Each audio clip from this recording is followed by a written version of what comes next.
Psalm 78. Give ear, O my people, to my law. Incline your ears to the words of my mouth.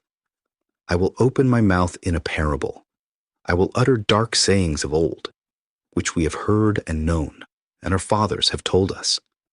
We will not hide them from their children, telling to the generation to come the praises of the Lord, and his strength, and his wonderful works that he has done. For he established a testimony in Jacob, and appointed a law in Israel, which he commanded our fathers, that they should make them known to their children, that the generation to come might know them, the children who would be born, that they may arise and declare them to their children, that they may set their hope in God, and not forget the works of God, but keep his commandments, and may not be like their fathers, a stubborn and rebellious generation, a generation that did not set its heart aright, and whose spirit was not faithful to God. The children of Ephraim, being armed and carrying bows, turned back in the day of battle. They did not keep the covenant of God. They refused to walk in his law, and forgot his works and his wonders that he had shown them. Marvelous things he did in the sight of their fathers, in the land of Egypt, in the field of Zoan.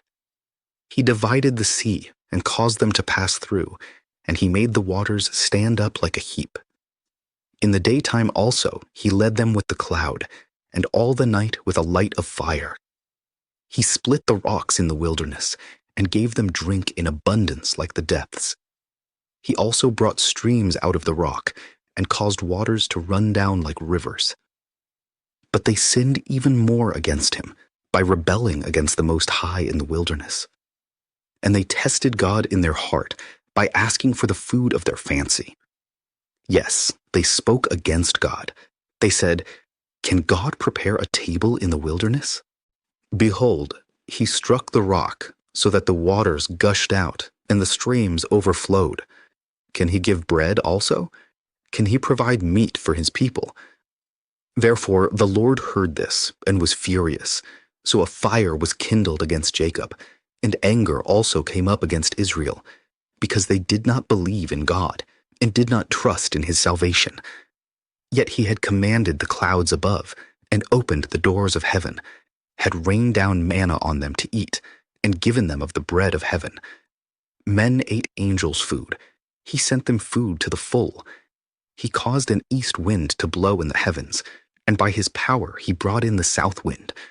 He also rained meat on them like the dust, feathered fowl like the sand of the seas, and he let them fall in the midst of their camp, all around their dwellings. So they ate and were well filled, for he gave them their own desire.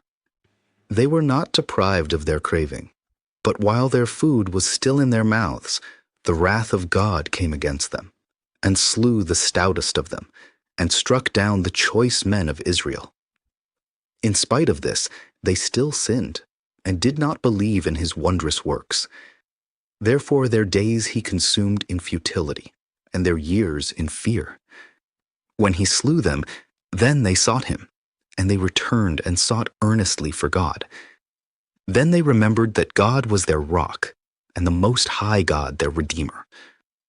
Nevertheless, they flattered him with their mouth, and they lied to him with their tongue. For their heart was not steadfast with him, nor were they faithful in his covenant. But he, being full of compassion, forgave their iniquity, and did not destroy them. Yes, many a time he turned his anger away, and did not stir up all his wrath. For he remembered that they were but flesh, a breath that passes away, and does not come again. How often they provoked him in the wilderness, and grieved him in the desert. Yes, again and again they tempted God, and limited the Holy One of Israel. They did not remember his power, the day when he redeemed them from the enemy, when he worked his signs in Egypt, and his wonders in the field of Zoan, turned their rivers into blood, and their streams that they could not drink. He sent swarms of flies among them, which devoured them, and frogs, which destroyed them.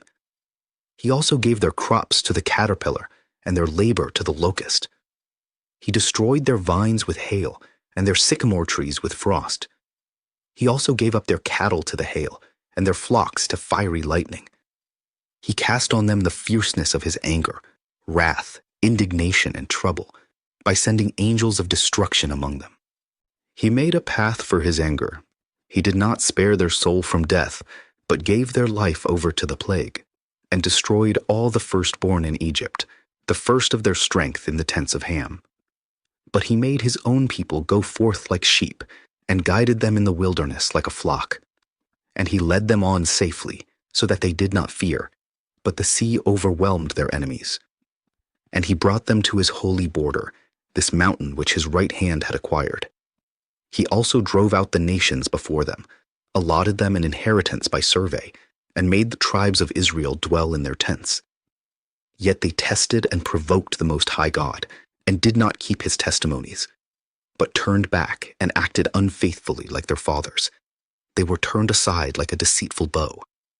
For they provoked him to anger with their high places, and moved him to jealousy with their carved images. When God heard this, he was furious and greatly abhorred Israel, so that he forsook the tabernacle of Shiloh, the tent he had placed among men, and delivered his strength into captivity, and his glory into the enemy's hand. He also gave his people over to the sword, and was furious with his inheritance. The fire consumed their young men, and their maidens were not given in marriage. Their priests fell by the sword, and their widows made no lamentation. Then the Lord awoke as from sleep, like a mighty man who shouts because of wine. And he beat back his enemies. He put them to a perpetual reproach. Moreover, he rejected the tent of Joseph, and did not choose the tribe of Ephraim, but chose the tribe of Judah, Mount Zion, which he loved. And he built his sanctuary like the heights, like the earth which he has established forever. He also chose David his servant, and took him from the sheepfolds. From following the ewes that had young he brought him, to shepherd Jacob his people, and Israel his inheritance. So he shepherded them according to the integrity of his heart, and guided them by the skillfulness of his hands.